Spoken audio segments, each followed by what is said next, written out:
안녕하세요. 서울에서 장사를 하면서 살고 있는 58세 여성입니다. 저는 22살 어린 나이에 결혼을 해서 하루도 쉬지 않고 일만 하면서 살아왔습니다. 타임머신을 타고 그 시절로 돌아가라고 한다면 저는 죽으면 죽었지 절대 가지 않을 정도로 몸서리 쳐지는 날들이네요. 그렇다고 해서 얼마나 고생했는지 넋두리를 하려고 사연을 보내는 것은 아닙니다. 오늘 제 딸에 대해 이야기하려고 이렇게 글을 쓰고 있는데요. 딸이 안사돈 때문에 마음고생이 심했습니다. 돈이 많다고 저와 제 딸을 사람 취급도 하지 않던 안사돈이 정말 미웠죠. 그 일만 떠올리면 지금도 눈물이 흐를 정도로 억울하고 분합니다. 아버지께서 시장에서 배달 일을 하시면서 사셨거든요. 아침부터 저녁까지 리어카로 시장에 있는 가게들을 돌아다니면서 여러 물건들을 배달해주는 일을 했습니다. 여러 가게 물건들을 배달해주는 일을 했습니다. 시장에 있는 대부분의 가게들이 아버지의 거래처였는데 그 중에서도 생선 가게를 하는 부부와 친하셨습니다. 그 생선 가게에서는 주로 식당에서 주문을 받아서 대량 손질한 다음 생선을 팔았거든요. 손질한 생선을 박스 단위로 나누어서 포장해 놓으면 아버지가 주문한 식당에다가 배달을 해주셨습니다. 이런 식으로 10년 넘게 일하다 보니 가게 사장님과 아버지께서 형 동생 하면서 허물없이 지내셨습니다. 그래서 장사가 끝나면 두 분이서 소주잔을 자주 기울이셨죠. 그때마다 생선가게 사장님께서 신세 한탄을 하셨는데요. 아들놈들이 그런가? 요즘 왜 이렇게 속을 썩이나 몰라. 자식이 아니라 웬수야. 왜 다들 딸 하는지 알겠다니까. 갑자기 그게 무슨 소리야? 무슨 일 있었어? 사장님 아드님 두 분 다 30을 바라보고 있는데도 결혼해서 가정을 꾸릴 생각을 하지 않았다고 해요. 부모만 믿고 매일 술만 마시면서 허송세월 보내고 있다고 하니까 아버지께서 진지하게 고민 상담을 해주었죠. 형님, 원래 부모 마음대로 안 되는 게 자식이잖아요. 때 되면 다 하겠죠. 너무 스트레스 받지 맙시다. 둘 중에 한 놈이라도 사람 구실을 하면 원이 없겠는데 나는 자식 보기 지질이 없나 봐. 아들들이 몇 살이길래 그래요? 여자친구도 없어요? 한 놈은 29살이고 다른 한 놈은 28살인데 자네 딸은 남자친구 있는가? 저번에 보니까 착하고 살림도 잘할 것 같던데. 남자친구는 없는 걸로 알고 있는데 저희 딸이 착하고 야무지긴 하죠. 가진 거라고 쥐뿔도 없는데 그나마 딸이 효녀 노릇하니 다행입니다. 아버지 말대로 저는 일찍부터 철이 들어서 초등학생 때부터 부모님 대신 집안 살림을 챙기기 시작했어요. 해가 뜨기 전에 아버지께서 시장으로 나가 배달 일을 하셨고 엄마는 작은 공장에서 품을 팔고 계셨으니까요. 살림이 넉넉할 리가 없었죠. 집안 살림만 챙긴 게 아니라 고등학교에 들어간 뒤부터 부모님을 대신해서 돈 관리를 도맡아서 했어요. 그러다 엄마 건강까지 안 좋아지자 제가 공장에 나가서 일을 하게 되었습니다. 생선가게 사장님께서 그런 제 사정을 알고 술자리에서 자주 관심을 보이셨어요. 아버지에게 저에 대해 이것저것 물어보면서 관심을 보이다가 뜻밖의 제안을 하였습니다.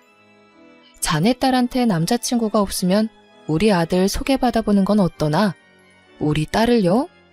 형님, 그게 무슨 말씀이세요?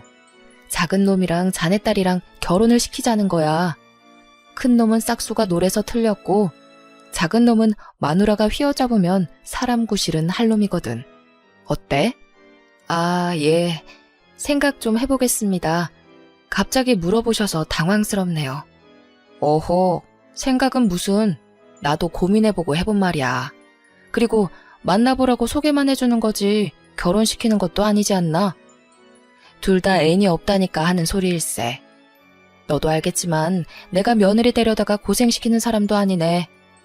아버지는 딸이 싫어할 거라고 워낙 남자에 관심 없는 애라 소개해줬다가 마음만 상하실 수 있다고 애둘러서 거절했다고 합니다.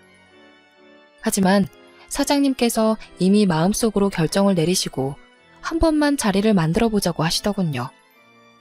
결국 아버지께서 자초지종을 설명해주면서 남자를 소개받아보라고 하셨습니다. 사이 어색해질까봐 어떻게든 거절해보려고 했는데 완강하시더라. 생선가게 형님이 너를 너무 마음에 들어해서 한 번만 만나봐라. 아들놈은 어떤 놈인지 몰라도 형님이 참 괜찮은 사람이고 집안에 돈도 많아서 만나보면 좋을 거다. 네? 이렇게 갑자기요? 아버지도 참... 만났는데 마음에 안 든다고 하면 어쩌려고 그러세요? 그럼 사이가 더 불편해질 텐데. 생각지도 못한 제안에 당황스러워하니까 엄마까지 거들고 나서더라고요. 사이가 불편해지긴 내가 그분 잘 아는데 이런 걸로 삐지실 분도 아니야. 그냥 가볍게 한번 만나봐. 너도 이제 슬슬 연애 좀 해봐야지. 그럼 딱 한 번만 만나보고 올게요.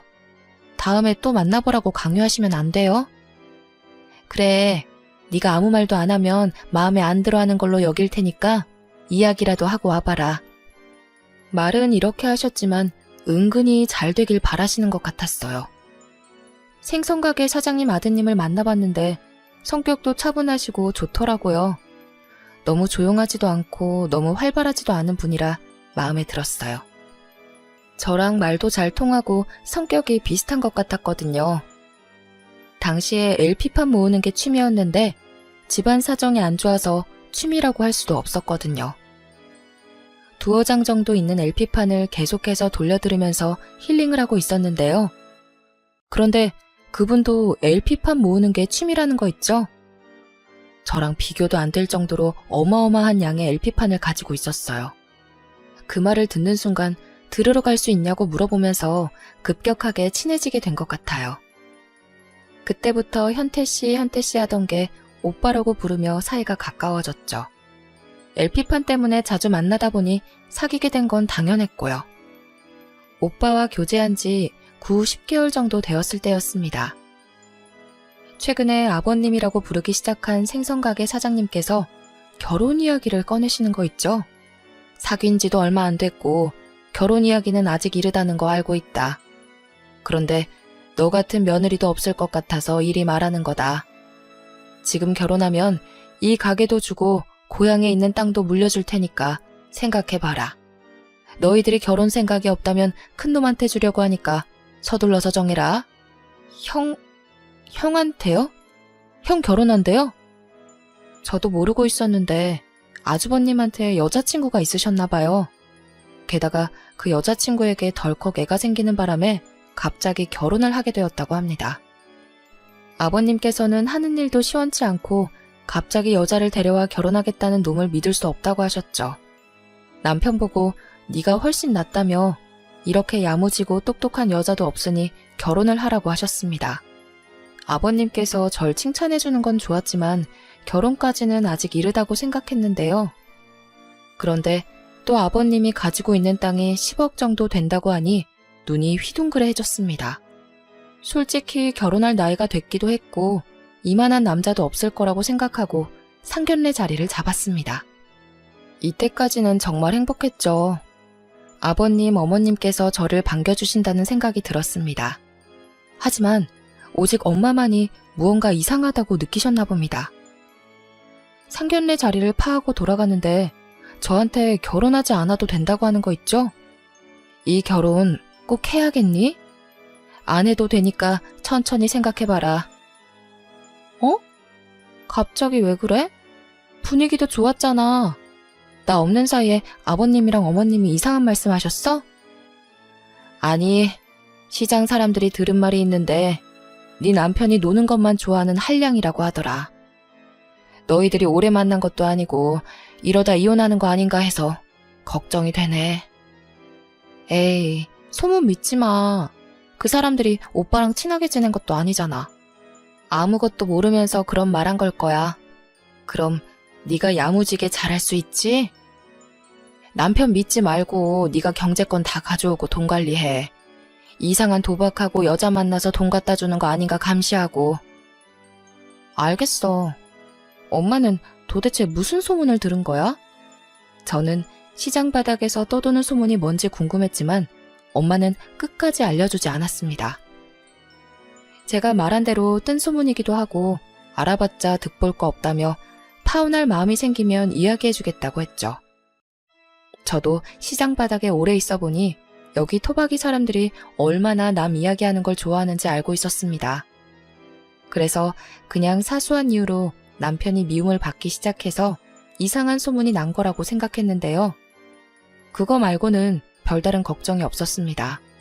어릴 때부터 집안 살림을 도맡아서 해와서 시댁살이가 무섭게 느껴지지도 않았어요. 오히려 다른 데서 고생하는 것보다 시댁살이가 훨씬 나을 거라고 생각했죠. 매일 끼니 걱정해야 하는 저희 집보다는 시댁 형편이 100배 더 좋아 보였거든요. 그런데 결혼을 하고 보니 아무도 생선가게를 운영할 생각이 없어 보였습니다. 둘째 아들이 결혼했다며 시장 바닥을 돌아다니며 자랑한 후부터 가게로 출근하지 않으셨거든요. 이러다가 나한테 일하러 가라고 하겠다 싶었는데 역시나 아버님께서 남편과 저를 불러 가게로 나오라고 하시더군요. 너희들 내일부터 가게에 나와서 일해라. 너도 이제 가장이니까 집에서 놀 생각하지 말고 슬슬 생선가게 물려받을 생각해야지. 저랑 남편이 생선가게로 가서 일을 하기 시작했지만 남편이 틈만 나면 자리를 비우고 도망을 갔어요. 시어머니는 그런 남편을 못 본 척 눈 감아주면서 남편이 해야 하는 일까지 제게 시켰습니다. 저는 새벽같이 일어나서 아침 식사 준비를 해놓고 가게에 나와서 생선을 다듬으면서 손님들을 맞아야 했죠. 너무 힘들어서 다리가 후들거리고 아무리 자도 피곤했습니다. 오후가 되면 저희 아버지가 리어카를 끌고 가게에 들리셨는데 아버지 얼굴을 볼 때마다 눈물이 나오더라고요. 가게 일이 힘들지? 처음엔 힘들어서 눈물도 나오고 그런다. 힘들어도 참아야 해. 이러다가 곧 적응돼서 괜찮을 거다. 아버지께서 저를 안쓰럽게 바라보는 게 느껴졌어요. 그래서 저는 괜찮다고 괜히 아버지 보니까 눈물이 나오는 거라고 둘러대고 눈물을 닦아냈습니다. 하지만 아버지 말대로 적응이 되지는 않더군요. 제가 일한다고 시아버지께서 아예 쉬기 시작하셨거든요. 덕분에 요령만 피우는 남편과 저를 부려먹으려고 드는 시어머니와 함께 장사를 하게 되었습니다.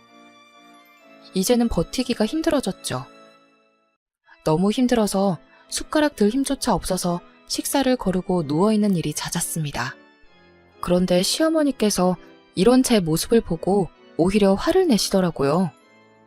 또 누워있어? 겨우 이 정도 가지고 뭐가 힘들다는 거야? 나는 가게 없을 때 길거리에 쪼그리고 앉아서 장사한 적도 있었어. 손님 놓칠까봐 화장실 참다가 병도 생겼다. 거기에 비하면 넌 호강하는 줄 알아. 제가 힘들어할 때마다 시어머니께서는 그렇게 옛날 이야기를 늘어놓으셨습니다. 시부모님께서 무작정 상경해서 시장에서 노점상을 시작하셨거든요. 죽기 살기로 장사해서 가게도 차리고 어느 정도 돈도 모으게 되신 것 같았습니다. 시어머니는 내가 고생했으니 너도 한번 당해봐라는 식으로 제게 일을 시키셨죠. 제게 한풀이 하듯이 과거에 쌓인 스트레스를 풀려고 하더라고요.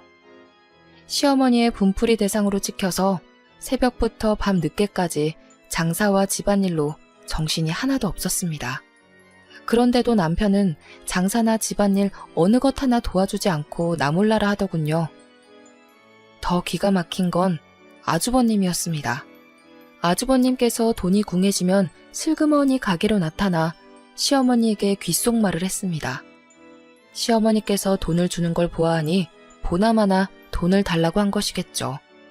당연히 시아버지께서는 시어머니께 남편과 아주버님에게 돈을 주지 말라고 여러 번 당부를 하셨어요. 또 돈을 줬다고? 내가 주지 말라니까 기어코 줘서는?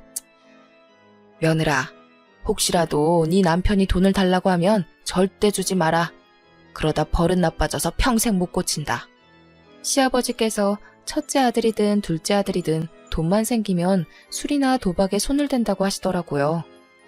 결혼 후 무책임하면서 제게 무관심한 남편의 모습을 봤기에 아버님 말이 사실이라고 생각했습니다. 그런데 아주버님께서 저를 만만하게 보셨는지 다짜고짜 돈을 달라고 요구하셨죠. 재수씨, 오늘 장사는 잘 됐어요? 지금 엄마가 없어서 그런데 50만 원만 줘봐. 돈이 필요하면 일을 해요. 저기 쌓여있는 생선 4장부터 버리고 물 청소 좀 하면 드릴게요. 뭐? 지금 나한테 뭐라고 했어? 제가 이렇게 나올 줄 몰랐는지 아주버님께서 험악한 표정을 지으셨습니다. 하지만 산전수전 다 겪은 제가 겁을 먹을 리가 없었죠. 세상에 공짜가 어디 있어요? 앞으로 돈이 필요하면 일을 하세요. 그 전에는 10원 한 장도 못 줘요. 아주버님은 기가 막힌다는 표정으로 윽박질렀지만 저는 한마디도 지지 않고 받아쳤습니다.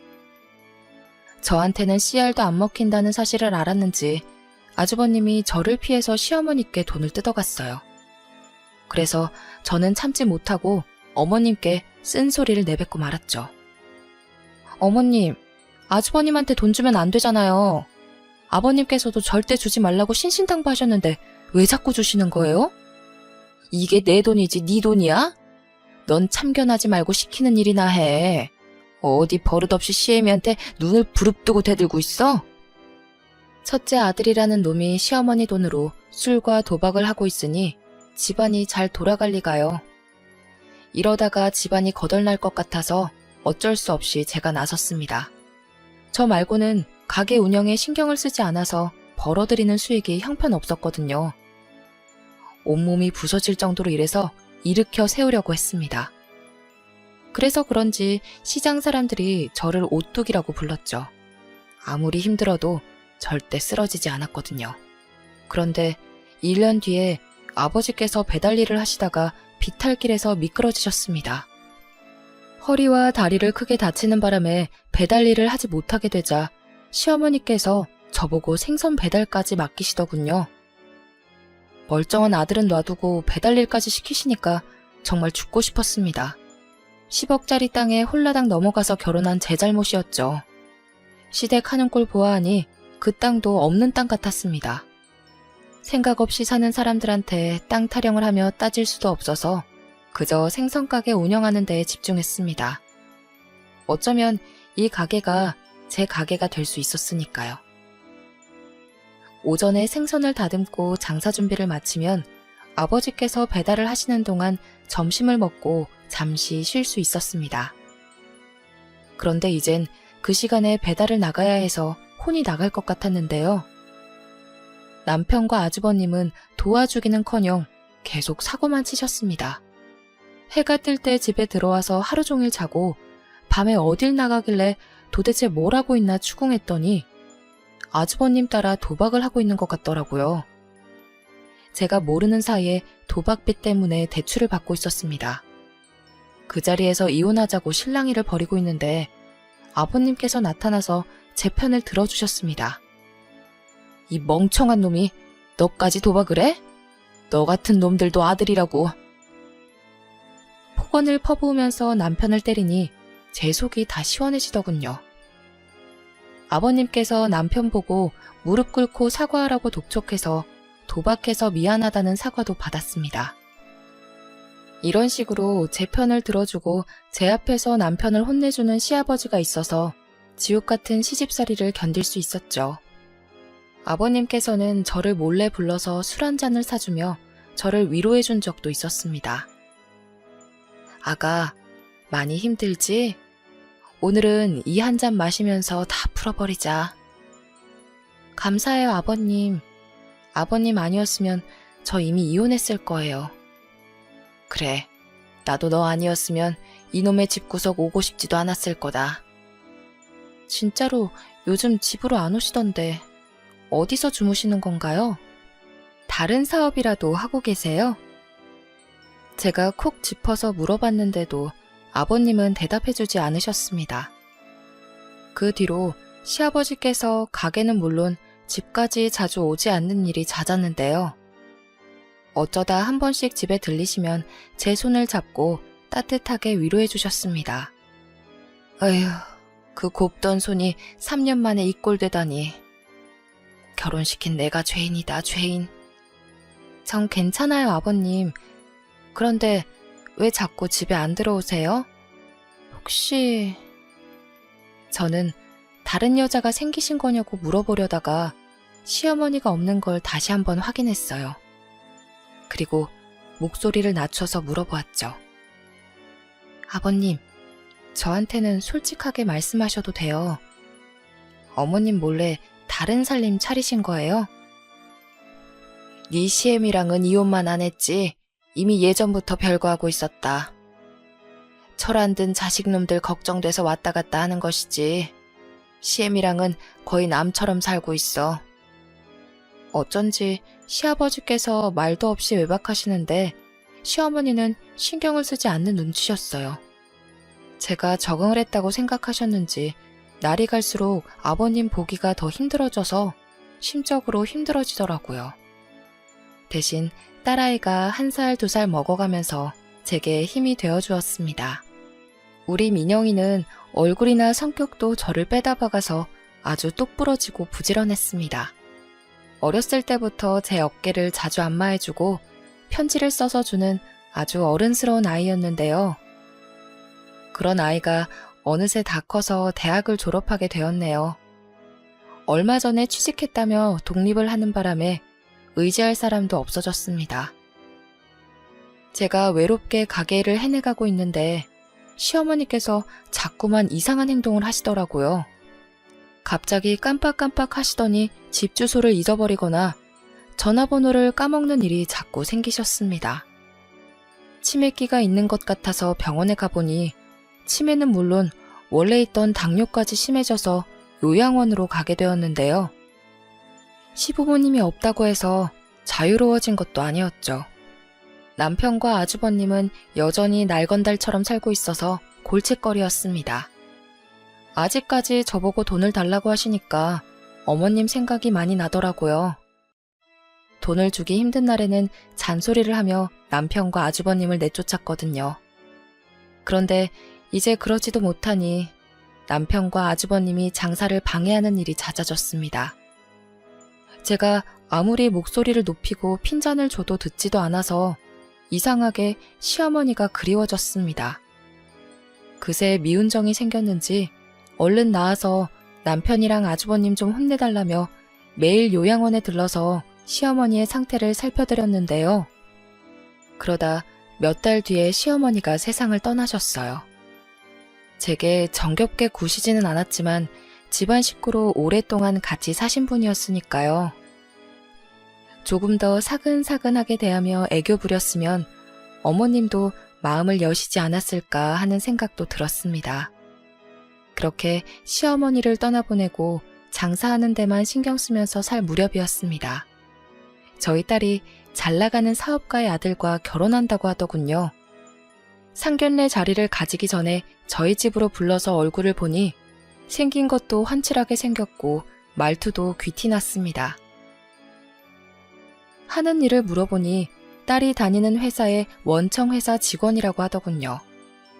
비즈니스 문제로 자주 만나다가 사귀게 되었는데 알고 보니 사위가 원청회사 회장의 아들이었던 겁니다. 저는 딸아이가 이런 남자랑 결혼하게 돼서 너무 기뻤죠. 저와는 다르게 꽃길을 걸을 거라고 생각했습니다. 하지만 상견례 자리에서 안사돈을 만난 뒤로 그런 생각이 싹 사라졌습니다. 제가 생선 가게를 한다는 사실을 알고 안사돈이 제 몸에서 비린내가 난다고 비웃더라고요. 어디서 비린내가 나나 했더니 사돈한테 나는 거였네. 내가 코가 예민해서 미안해요. 향수라도 뿌릴래요? 생선 냄새가 심해서 머리가 아프네. 네? 생선 냄새요? 저 씻고 왔는데 무슨 말씀하시는 거예요? 아유, 아니에요. 제가 말 실수했네요. 그런데 생선 팔아서 혼수하실 수 있으시겠어요? 어려우시면 말씀하세요. 무리하지 않으셔도 돼요. 저는 안사돈이 원하는 만큼 맞춰보겠다고 했지만 안사돈은 대놓고 저를 비웃고 있었습니다. 길거리 노숙자를 보는 것처럼 안쓰럽게 쳐다보더니 한숨을 푹 쉬는 거 있죠? 아유, 됐어요. 혼수 마련하다가 빚더미에 앉으면 안 되잖아요. 아, 머리 아파. 내가 비린내만 맡으면 두통이 와서 죄송해요. 이만 일어나 볼게요. 더는 못 앉아 있겠네. 안사돈이 이런 식으로 저를 무시하더군요. 제가 결혼하지 말라고 말리니 딸아이가 눈물을 흘렸습니다. 자기는 이 사람 아니면 안 된다는 거 있죠. 게다가 사위까지 절 찾아와서 어머니께서 원래 냄새에 예민하셔서 말실수를 하신 것 같다고 석고 대죄했습니다. 딸이랑 사위가 이렇게 하는데 결혼 반대하기가 좀 그랬습니다.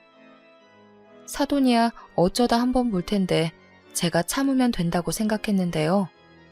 그런데 딸아이를 결혼시키고 나니 저한테 하던 갑질을 딸한테도 하더군요.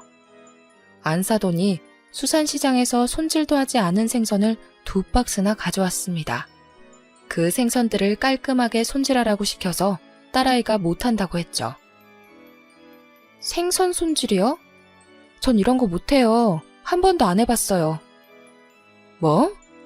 생선 장수 딸이 생선 손질을 못해? 못하는 척 하지 말고 빨리 다듬기나 해. 네? 저는... 딸아이가 당연히 생선 냄새를 맡고 헛구역질을 했습니다. 저희 딸이 어릴 때부터 비위가 약해서 비린내가 나는 건 먹지도 못했거든요. 그걸 그 자리에서 알아놓고 안사돈이 매번 생선을 사와서 딸아이에게 손질을 시켰습니다. 참다 못한 딸아이가 친정에 와서 그동안 당한 짓을 전부 다 이야기했습니다. 내가 비린내 못 맡는다고 말씀드려도 계속 생선을 가지고 오시는데 어떡해? 시어머니 때문에 더는 못 참겠어. 확 이혼할까봐. 뭐? 이혼? 엄마도 안 한 이혼을 네가 한다고? 그러니까 엄마가 결혼 말릴 때 그만뒀어야지. 괜히 고집 부려서는. 아니, 내가 이럴 줄 알았냐고. 나도 후회돼. 마음에 안 든다고 이혼하면 세상 사람들 다 이혼하겠다. 엄마도 이혼 안 하고 꾹 참고 버틴 거 알고 있잖아.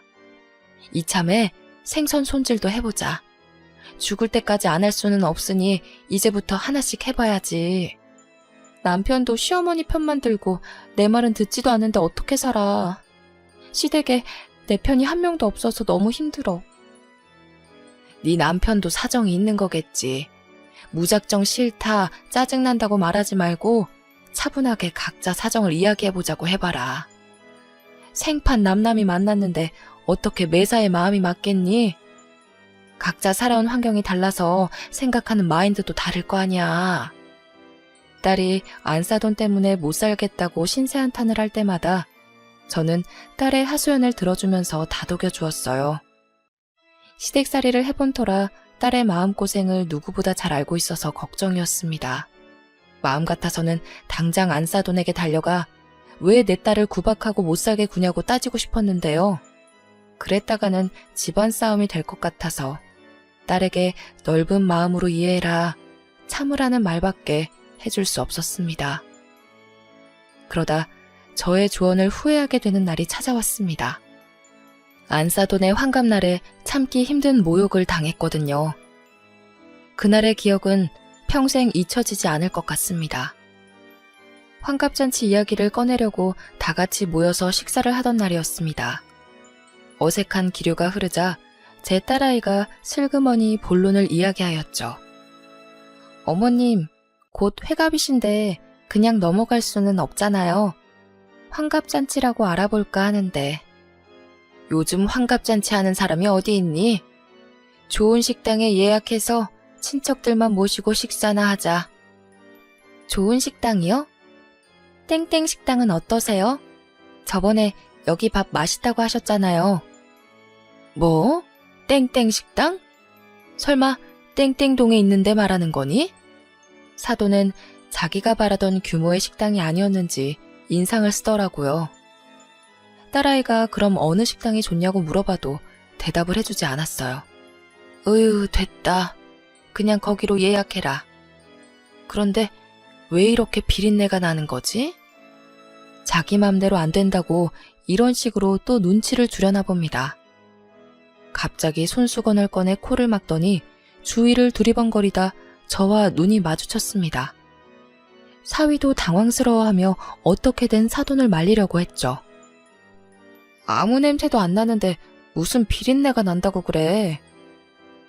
네 코에는 이 냄새가 안 난다는 말이야? 너무 지독해서 현기증이 나는데. 안사돈은 제게 눈총을 주다 못해 다른 친척들에게 제가 시장에서 생선을 팔다가 와서 비린내가 나는 거라고 이해해달라는 말을 하더군요.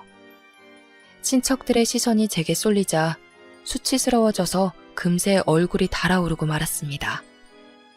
더 이상 앉아있을 수가 없어서 자리를 박차고 나오니 사위는 급히 따라 나와서 거듭 사과를 했습니다.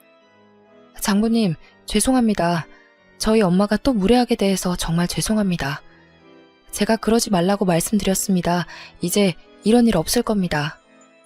이런 일이 더 이상 없다고 하더라도 제가 받은 상처는 지워지지 않을 것 같습니다.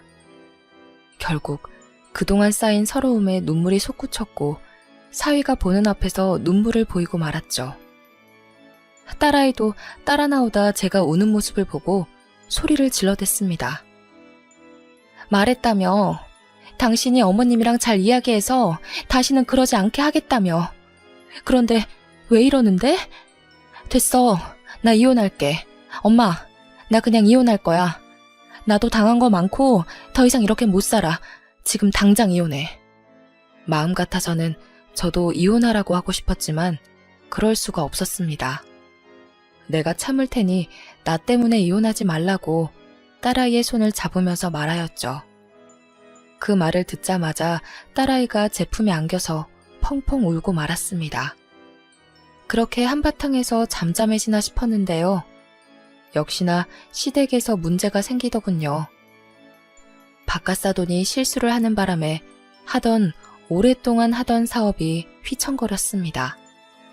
기획이사가 바깥사돈에게 새로 파트너가 된 회사를 소개하면서 투자를 하자는 말을 꺼냈거든요. 이때 잘못된 선택을 하고 말았죠. 사장님, 이번에 저희들과 새로 거래를 트게 된 회사입니다. 아주 전망이 밝고 탄탄한 회사라서 사장님이 투자하시면 좋을 것 같아요. 오, 그래? 어떤 회사길래 그래? 기획이사는 바깥사돈의 대학 후배이자 회사 창립 멤버이기도 해서 엄청나게 신뢰했다고 해요.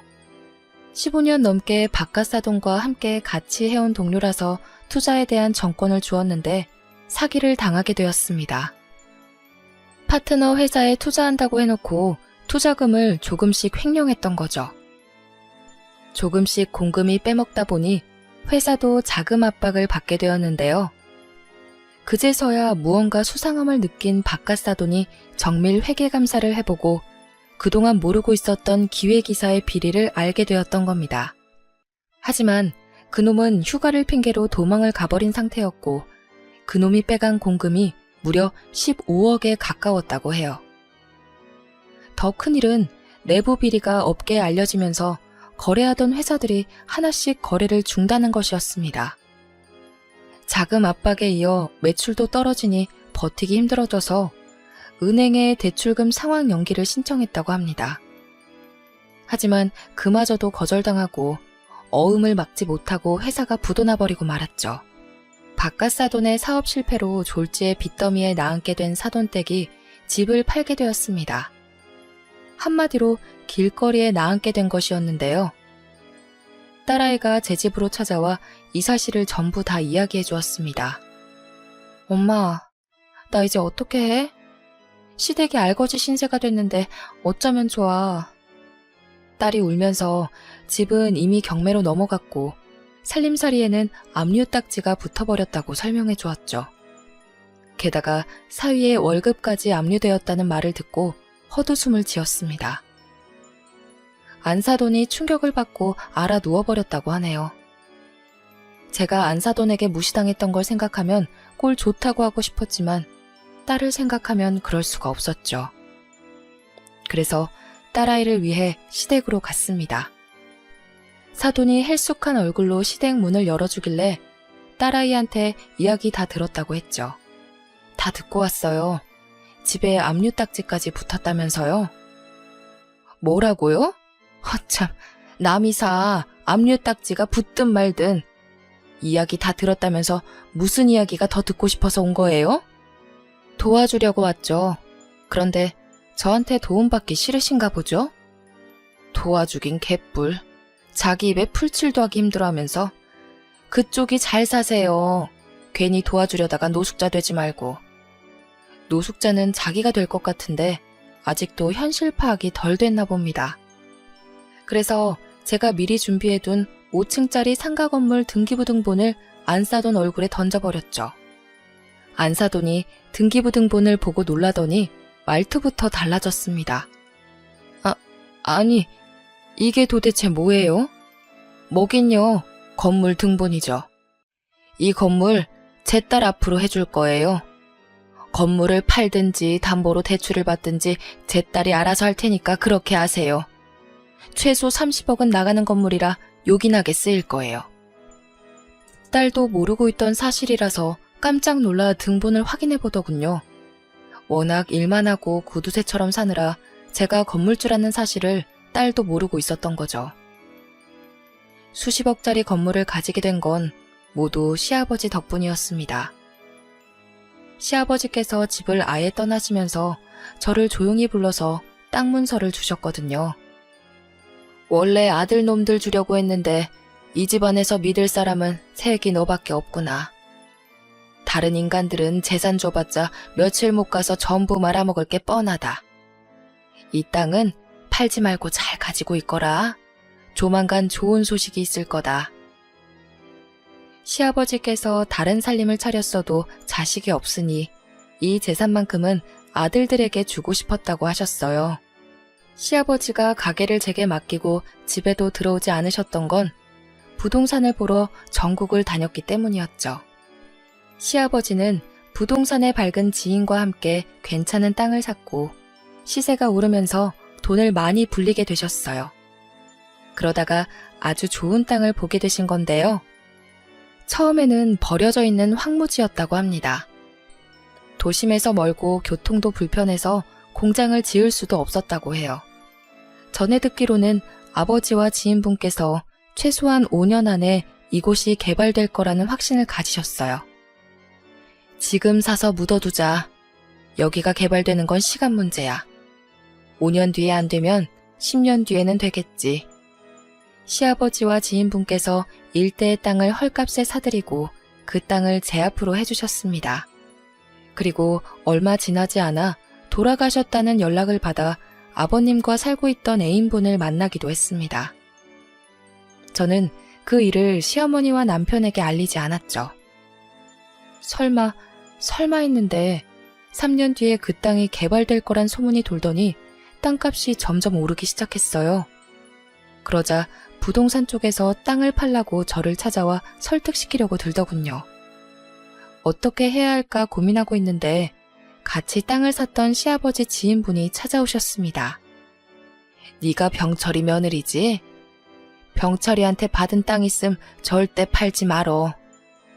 가만히 가지고 있다가 몇 년 뒤에 개발 시작되면 담보로 대출받아서 건물 올려야 해. 그래야 건물주 될 수 있어. 네, 알겠습니다. 말씀하신 그대로 할게요. 저는 그분 말대로 해서 건물주가 되었지만 끝까지 그 사실을 숨겼습니다. 하지만 세상에 비밀은 없는 법이라 제가 건물주란 사실을 시어머니께 들키기도 했어요. 어머님께서 제가 확인차 떼어놓은 등본을 보시더니 저한테 욕을 퍼부으시더라고요. 이런 요망한 년 같으니 네가 감히 나를 속여? 그 건물 당장 내놔. 어머님, 건물이라니 지금 무슨 말씀하시는 거예요? 니년한테 건물 있는 거 다 알고 있다. 니년 서랍에서 내가 다 확인해봤어. 뭘 확인하셨는데요? 서랍에서 본 게 있으면 가져와 보세요. 뭐? 분명 내가 방금 들고 왔는데.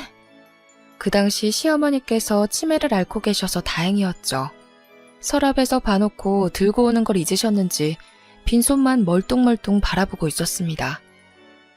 남편이 그 모습을 보고 놀랐다가 어이없는 표정을 지으면서 어머님을 말리더군요. 엄마, 그만 좀 해. 우리한테 무슨 건물이 있어? 오늘 약 먹은 거 맞아? 약? 내가 약을 왜 먹어? 전현이 건물을 가지고 있다고. 알았으니까 약 먹자. 치매가 점점 심해져서 헛소리를 다 하네. 헛소리란 이 녀석아. 전현한테 등본 있는지 확인해보라고. 이런 식으로 제 건물을 빼앗으려고 했지만 치매기가 있는 터라 아무도 믿어주지 않았습니다. 덕분에 제 건물을 시댁 식구들로부터 지킬 수 있었네요. 건물 임대료 수입만으로도 충분히 놀고 먹을 수 있었지만 딸한테 물려줄 유일한 재산이라 묵혀두고 있었습니다. 결혼할 때 주려고 했는데 그놈의 비린내 타령을 하길래 이혼할까봐 이야기도 하지 않았죠. 딸이 건물주인 거 알면 솔깃해져서 가식적으로 대하거나 이혼해주지 않을까봐 말하지 않은 것이었습니다. 그런데 이렇게 숨겨놓은 재산에 대해서 고백하게 되었네요. 안사돈은 비린내 난다며 무시하던 저한테 도움을 받을지 몰랐는지 고개도 들지 못하고 있었습니다. 안사돈이랑 똑같이 비아냥거리고 싶지 않아서 그 자리를 그냥 빠져나왔습니다. 대신 며칠 뒤에 건물 명의를 딸 앞으로 해주면서 한 가지 조건을 내걸었습니다. 딸아이한테는 이것만큼은 꼭 지키라고 하였죠. 이 건물 네 명의로 하는 대신 건물을 담보로 대출받아라. 아마 10억은 나올 거야. 그 돈이면 급한 불은 끌 수 있을 거다. 대출금은 매달 들어오는 월세로 메꾸면 되고 대신에 안사돈이 내 가게에 나와서 일해야 한다. 시어머님이? 엄마 가게? 일단 알겠어. 그렇게 전할게. 딸은 안사돈에게 가서 제 말을 그대로 전했다고 하더군요. 처음에 안사돈이 이 말을 듣고 얼굴이 새하얘지더니 결국 머리를 조아렸다고 해요. 그래, 알겠다. 내일부터 가게에 나가서 일하마. 그리고는 딸에게 고맙다는 말을 여러 번 했다고 합니다. 잘나가는 사업가 남편 덕분에 호사를 누려왔던 안사돈이 이제 저와 같은 생선 냄새가 나게 생겼네요. 안사돈은 비린내에 익숙해지지 않아서 헛구역질을 하면서 눈치를 보더라고요. 아파 보이는 얼굴로 생선을 다듬고 포장까지 다 하고 있으니까 시장 상인들이 와서 핀잔을 주기도 하였습니다. 아유, 얼굴 좀 봐. 곧 있으면 쓰러지겠어.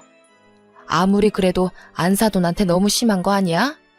시장 상인들은 안사돈에게 너무한 것 같다고 했지만 저는 안사돈에게 인생 공부를 시켜주는 중입니다.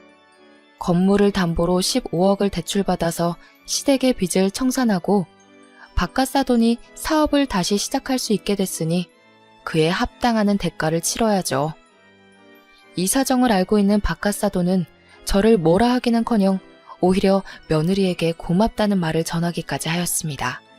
아가, 정말 고맙다. 네가 나를 살렸어.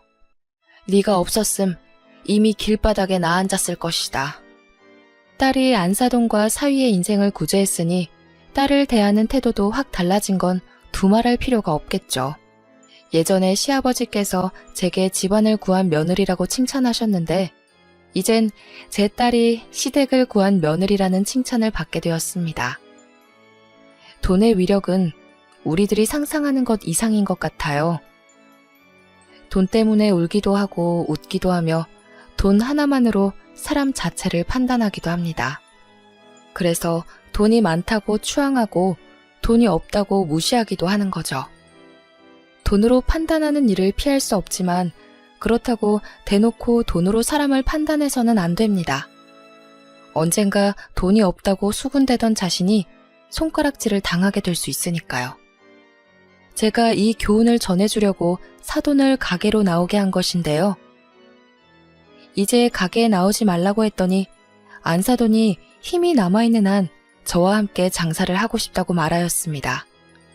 아무래도 저랑 같이 장사를 하면서 안사돈도 무언가 깨달은 게 있는 거 아닐까요?